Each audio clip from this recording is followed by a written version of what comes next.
You will own nothing. Let's start off by saying Barakatah Yahweh.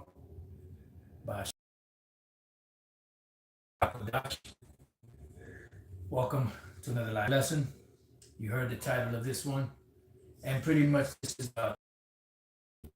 YouTube with Dabu7, where he posted that pretty much, I forgot, cars that were in there had, you've heard of all these different train wrecks.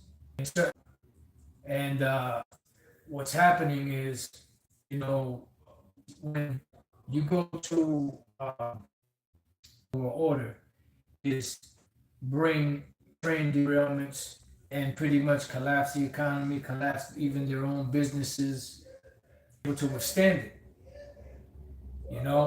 And the place was White Marsh Township, Pennsylvania. It says no known hazards. It says evacuation lifted after. So they evacuated people because the trains that were derailed. Oh, and by the way, too, you had the movie White Noise.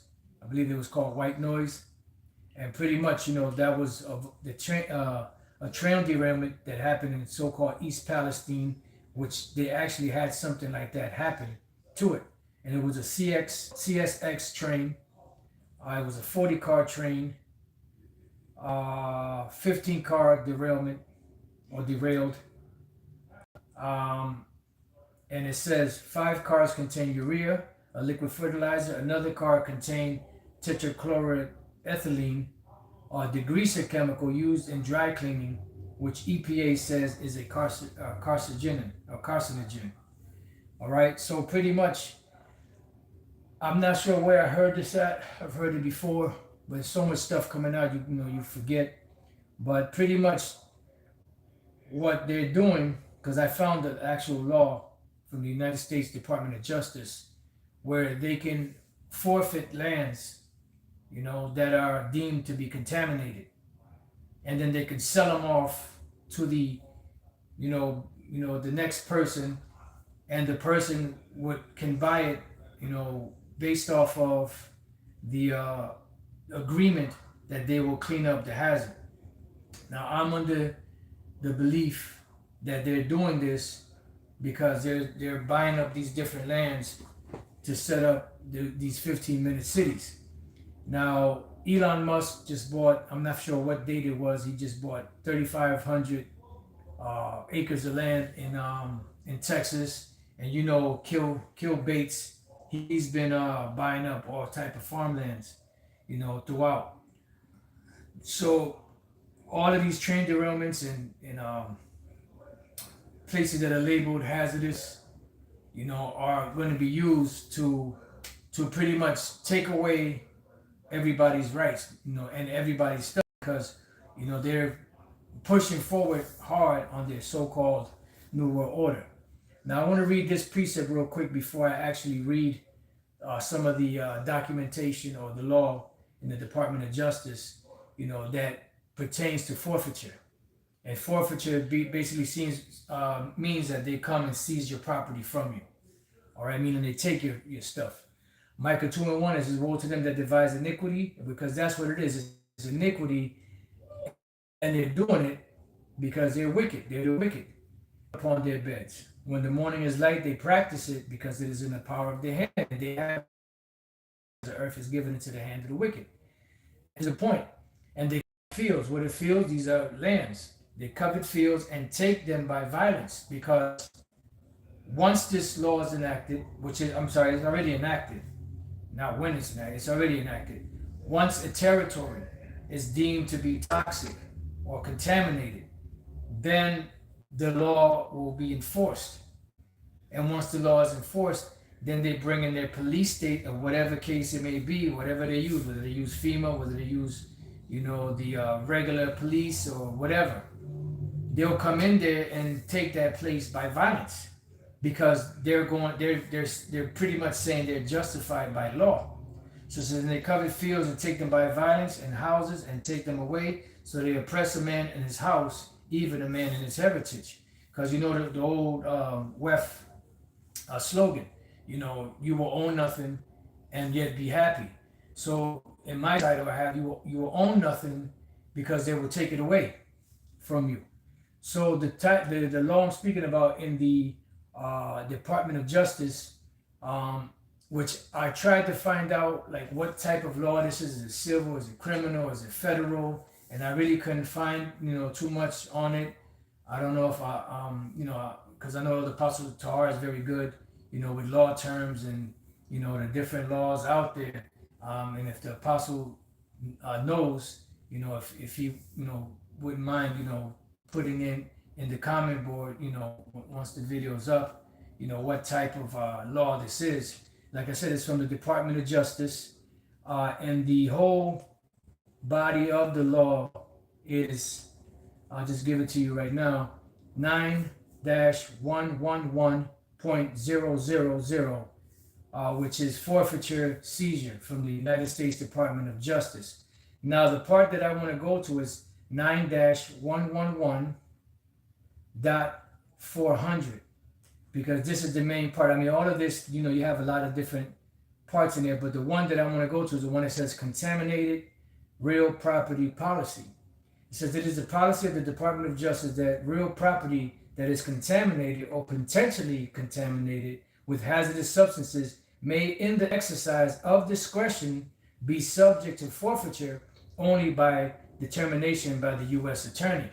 So the U.S. Attorney has to give them the go-ahead, because if you type in, can the Justice Department take away or seize your land, they'll say no, right? Because they have the law, but they cannot enforce it unless the U.S. Attorney, says it's okay to do so. And they're working on the same team, so they're going to give them the go-ahead.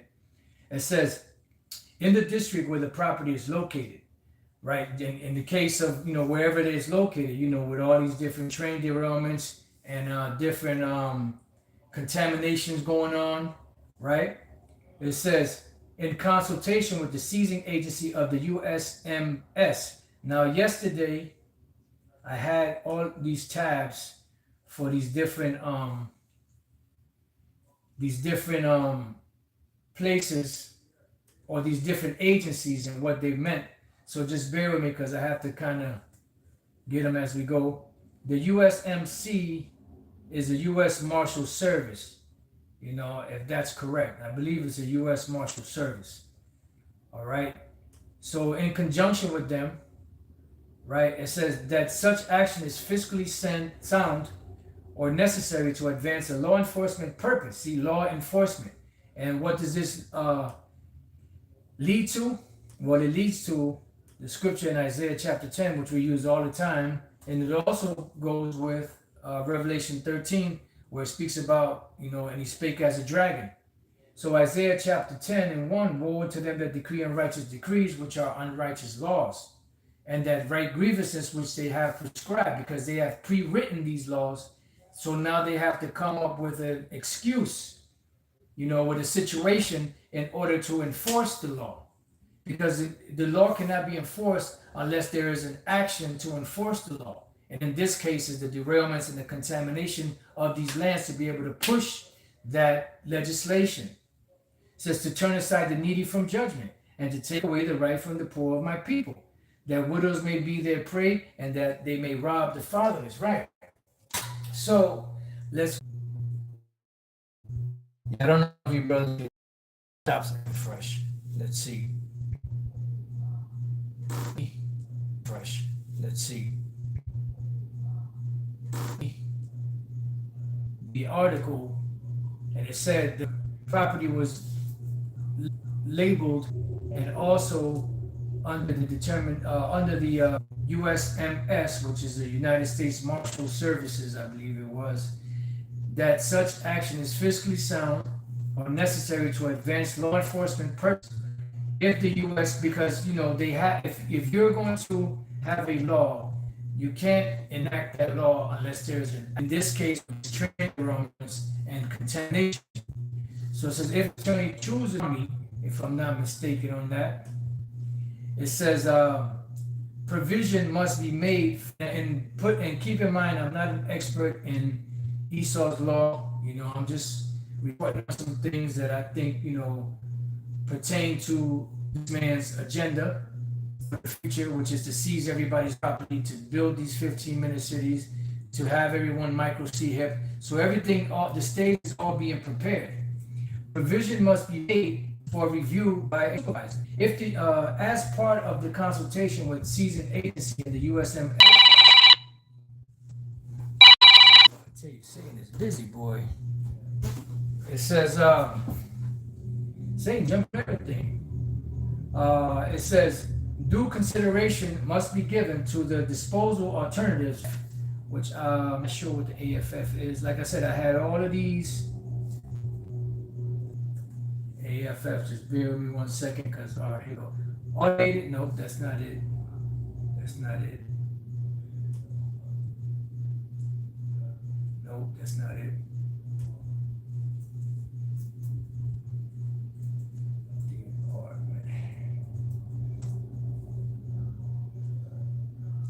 Asset forfeit fund, okay? Asset forfeiture fund.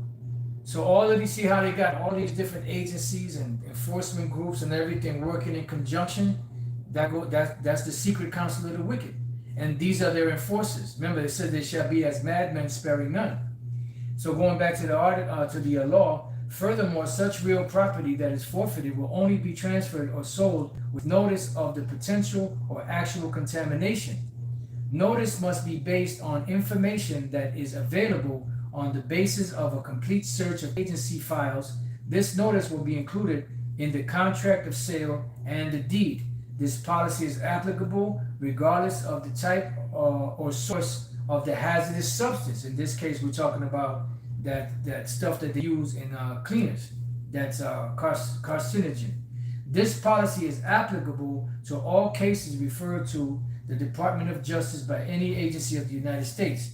Forfeited real property that is marketable but is contaminated or potentially contaminated with hazardous substances due to activities of a prior owner may be transferred or sold as is, and an environmental assessment and or remediation of the contamination need not be undertaken. Whenever possible, the USMS, which is the United States Marshal Services, will obtain a commitment from the buyer to clean up the property as a part of the contract for sale, right? So pretty much they'll sell the land as is, but with the promise of the person buying it to clean up that hazardous waste. And you know these corporations have big mega money, so that cleaning up, that's going to be nothing. Even if it's in the millions of dollars, that's nothing to them. It says, however, the United States bear additional responsibility and liability if the real property becomes contaminated with a hazardous substance after the United States becomes the owner. The situation normally will arise when the United States operates a business or activity on the property, so on and so forth. So you get the idea. You know, so they have the lands that they deem to be hazardous or contaminated, right? And they can sell it to whatever buyer they come across, and that buyer will have to, you know, before they can do anything on it, they have to clean it up. What they want is to be able to buy up these different lands, you know, and even if they, you know, even like right now the situation out there in Pennsylvania, I believe people were able to go back, but there's going to be some places that they deem that are toxic, contaminated, that they're going to sell off, because I believe that's, you know, places where they're going to be building up these 15-minute cities, you know, because that's going to be the way for the future. So with that, you know, I pray that your brothers and sisters have been edified. Hopefully it was an edifying lesson. You know, like I said, it's just something that I came across and I wanted to speak on, you know, through the Spirit. And, you know, let's see what happens.